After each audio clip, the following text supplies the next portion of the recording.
Assalamualaikum warahmatullahi wabarakatuh. Alhamdulillah wassalatu wassalamu ala Rasulillah wa ala alihi wa sahbihi wa man walah, amma ba'du. Alhamdulillah, kita lanjutkan pembahasan kita dari kitab Hasyiyah Al-Ajurumiyah yang dikarang oleh Syekh Abdurrahman bin Muhammad bin Qasim rahimallahu taala. Dan sekarang kita masih dalam pembahasan tanda-tanda isim. Sebelumnya kita sudah bahas fal ismu yu'raf bil khabdi wat tanwini, ya, isim dikenal dengan jar dan juga dengan tanwin. Maka sekarang kita lanjutkan pembahasan wa dukhulil alif wal lam alaihi, dan masuknya alif dan lam atasnya. Jadi tanda isim yang ketiga yaitu masuknya alif dan lam di atasnya, ya. Wa dukhulil alif wal lam alaihi fi awalihi sawa'an afada ta'rif karrajul ghulami aw lam yufid kal fadli wal abbasi. Yani kemasukan alif dan lam pada awalnya sama saja apakah dia berfaidah ta'rif, membuat dia jadi ma'rifat seperti ar-rajul dan al-ghulam, aw lam yufid, atau dia tidak berfaidah ta'rif seperti Fadl dan Abbas. Karena Fadl dan Abbas ini udah ma'rifat, nama orang, ya. Nama orang Fadl dan Abbas ini udah ma'rifat. Ditambahkannya al pada Fadl dan pada Abbas, ini tidak membuat dia jadi ma'rifat. Tapi kalau ada orang namanya Fadl, kemudian ditambahkan al di depannya, al-Fadl, maka ini namanya al-tafa'ul, ya. Al-optimisme. Jadi kita manggil sekaligus doain. Ya, semoga dia punya keutamaan beneran. Misalnya ada orang namanya Hasan. Kita panggil al-Hasan, maka jelas al di sini bukan al-ta'rif, tapi al-tafa'ul, ya. Al-optimisme. Ya, seakan-akan kita manggil sekaligus doain. Al-Hasan, ya. Semoga dia Hasan beneran, ya, baik beneran. Jadi itu adalah namanya al-tafa'ul, ya, optimisme. Wa sawa'un kanat lil ahdi dzikri kaja'a rajulun fa akramtu ar-rajula aw al ahdi dhihni kaja'a al-qadi aw al adil aw al ahdi al-huduri kal yauma akmaltu lakum dinakum. Sama saja apakah dia untuk al-ahd adz-dzikri seperti ja'a rajulun fa akramtu ar-rajula, telah datang seorang laki-laki, fa akramtur rajula, maka aku muliakan laki-laki tersebut.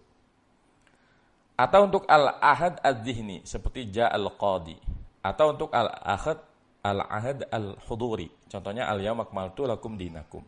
Nah, di sini beliau mulai membahas yang lebih mendalam, ya, tentang al. Karena al itu, ya, terbagi menjadi dua.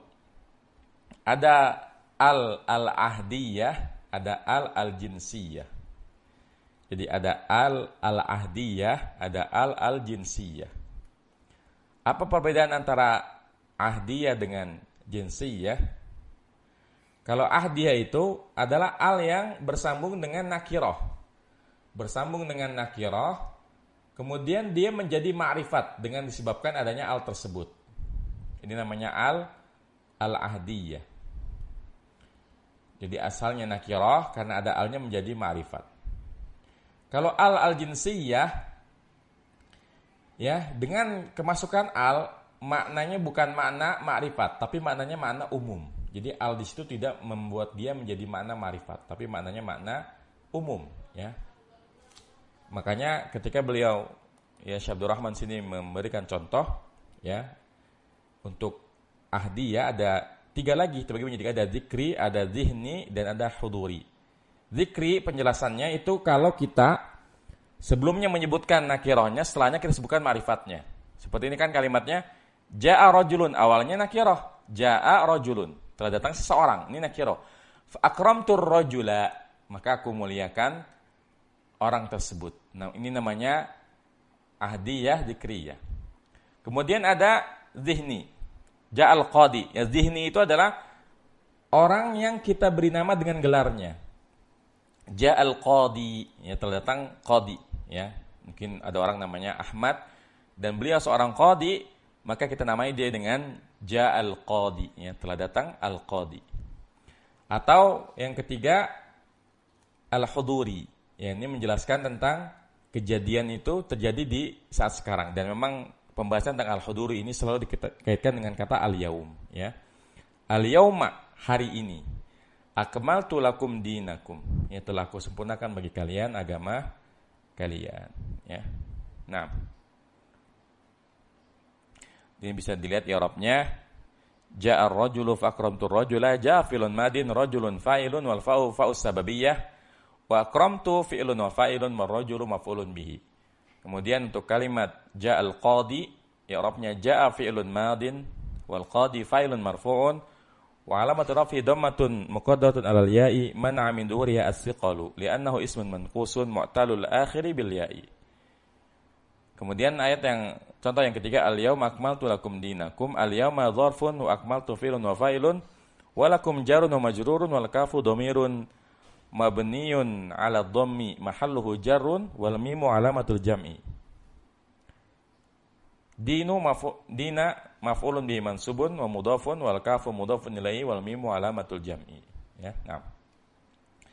Jadi al itu ada dua, ada ahdiyah, ada dhihniyah. Kalau ahdiyah dengan kita lekatkan al pada lafaz tersebut yang awalnya nakirah menjadi ma'rifat, maknanya jadi khusus. Adapun yang jinsiyah, kita lekatkan al pada kata tersebut, maknanya tetap umum, ya. Misalnya, ya kita lanjutkan pembacaannya. Wa sawa'un kanat lil jinsi ka ahlakan nasa ad-dinaru wad-dirhamu. Ya. Aulil istidraki ka khuliqal insanu dha'ifa. Sama saja apakah dia untuk jenis seperti kalimat ahlakan nasa ad-dinar wa dirhamu. Ya, dinar dan dirham telah banyak membinasakan manusia. Ya. Fa ahlaka fi'lun madin wan nas maf'ulun bi mansubun wad dinaru fa'ilun marfu'un wad dirhamu ma'tufun. Ya. Di sini ahlakan nasa ad-dinar wa dirham, ya. Yaitu al pada lafaz ad-dinar dan ad-dirham. Nah, afwan, pada lafaz an-nas, ya, an-nas. Manusia itu tidak bisa dikatakan hanya seorang saja, tapi banyak, umum. Jadi al pada lafaz an-nas tetap bermakna umum, semua manusia. Ya, itu bisa binasa dengan sebab dinar dan dirham, dengan sebab harta. Jadi tidak dimaksudkan dengan lafaz an-nas manusia tertentu saja, tapi umum. Au lil istighraq, atau untuk istighraq. Istighraq itu maknanya memasukkan seluruh golongan. Seperti dalam ayat khuliqal insanu dha'ifa, manusia diciptakan dalam keadaan lemah. Kalau kita lihat al-insan ini kan mufrad, ya kan? Al-insan ini mufrad dari kata nas. Kalau nas jama', insan mufrad. Nah, al pada lafaz al-insan ini tidak sedang membicarakan seseorang. Jadi bukannya manusia tertentu, tapi seluruh manusia. Jadi ini maksudnya jinsiyah. Jadi jinsiyah itu kalau masuk al pada suatu lafaz maknanya tetap umum, ya. Seperti nas. Nas ini sekalipun ada al maka semua manusia masuk. Al-insan sekalipun dia satu mufrad, ya, al di sini tidak bermakna ma'rifat. Jadi ini bedanya antara ahdiyah dan dhihniyah. Nah, wa dukhuluha ala ghairil ismi syadun, dan masuknya al kepada yang bukan isim ini ganjil, aneh, ya. Jadi al itu memang khusus untuk isim.